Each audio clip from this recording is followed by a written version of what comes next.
Assalamualaikum warahmatullahi wabarakatuh. Shalom, Om Swastiastu, Namo Buddhaya, salam kebajikan dan salam sejahtera bagi kita semua. Perkenalkan, nama saya Serun Anggi Aurelia dengan NPM 24482011110031. Saya merupakan mahasiswi program studi S1 Farmasi Fakultas Farmasi Universitas Muhammadiyah Banjarmasin.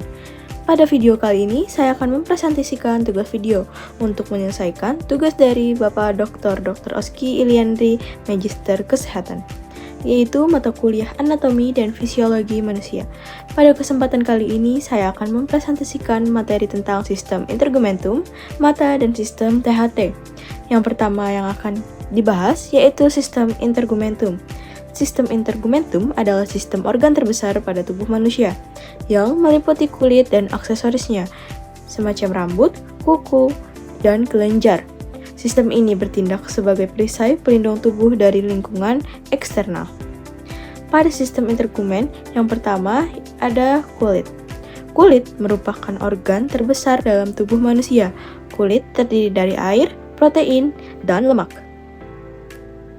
Kulit menutupi bagian luar tubuh dan merupakan bagian dari sistem integumentum. Yang pertama ada pada kulit yaitu epidermis. Epidermis adalah lapisan terluar kulit, merupakan penghalang utama antara tubuh dan lingkungan eksternal, mencegah masuknya bakteri, virus, dan jamur.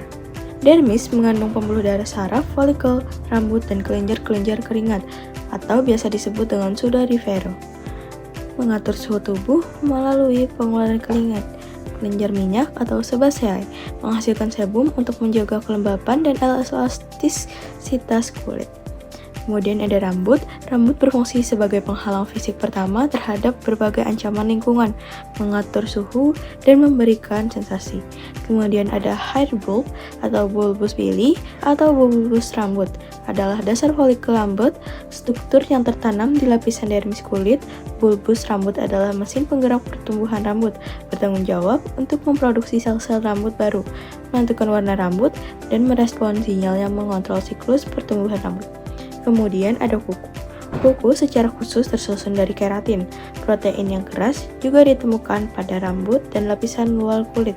Struktur kuku termasuk lempeng kuku, matriks, dasar kuku, kutikula atau hyponychium dan hyponychium dibentuk dan diberi nutrisi oleh struktur integumen yang mendasarinya. Kemudian masuk ke sistem mata. Sistem mata adalah sistem indera yang bertanggung jawab untuk mendeteksi cahaya yang mengubahnya menjadi impuls saraf yang diterjemahkan oleh otak menjadi penglihatan.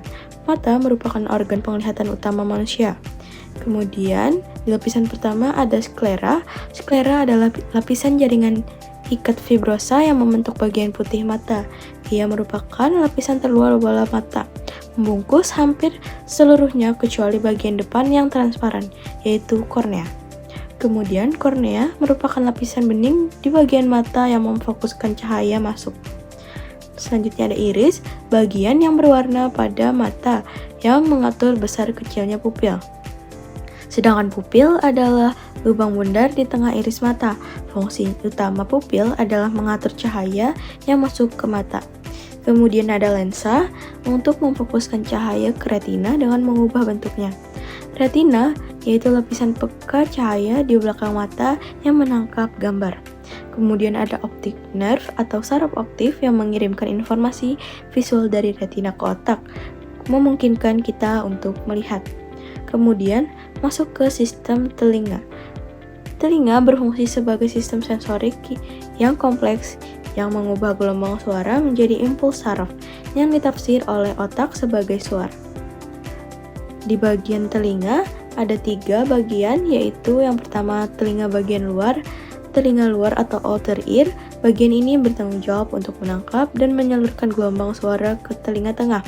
Komponennya meliputi daun telinga atau auricula atau pinna, bagian yang terlihat dari luar terbuat dari tulang rawan dan kulit. Bentuknya yang unik membantu pengumpulan gelombang suara dan mengarahkan ke dalam suara telinga.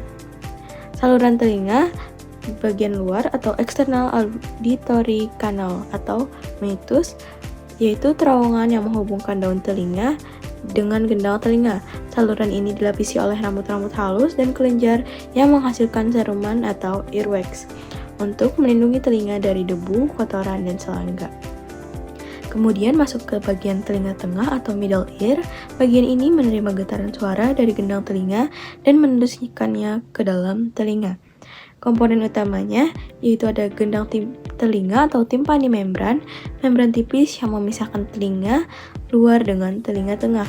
Getaran suara yang sampai di gendang telinga akan menyebabkan bergetar.